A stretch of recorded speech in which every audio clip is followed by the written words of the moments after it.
Good morning everyone, কেমন আছো সবাই?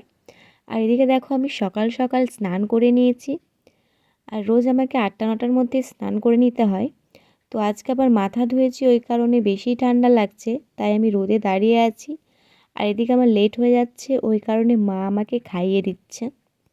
তো খাওয়ার পরে আমি রেডি হয়ে চলে গেছিলাম কাজে। আর সেই ক্লিপগুলো আমার আর নেওয়া হয়নি। তো তারপরে আমি বাড়িতে এসে রেডি হয়ে গেছি, কারণ আজকে একটা পুচকি বোনের বার্থডে আছে, তো ওখানে যাব।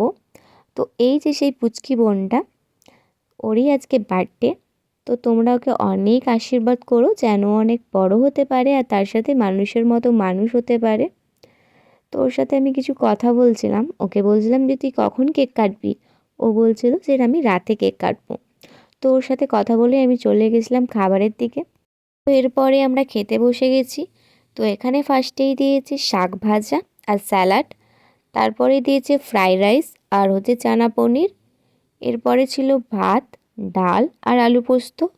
তো ক্লিপগুলো আমার ভালোভাবে নেওয়া হয়নি, কারণ আমার অনেকটা লজ্জা লাগছিল, কারণ ফার্স্ট টাইম আমি এরকম কোনো খাবার ভিডিও করছি। তো এর সাথে কিন্তু মিষ্টি, পাঁপড়, চাটনি, পায়েস এগুলোও ছিল, কিন্তু আমি ওই ক্লিপগুলো নিতে পারিনি, কারণ তোমাদেরকে ফার্স্টেই আমি বললাম যে আমার একটু লজ্জা লাগছে। আর এই যে এইদিকে আমার ভাই বসে খাচ্ছে। তো আমাদের তো খাওয়া দাওয়া কমপ্লিট। এরপরে আমি লাস্টে একটা হজমোলা প্যাকেট নিয়ে চলে যাচ্ছি বাড়ি। তো আজকের এই ভিডিওটা আমি এখানেই শেষ করছি। তো তোমাদের এই ভিডিওটা কেমন লাগলো অবশ্যই কমেন্ট করে জানাবে। টাটা।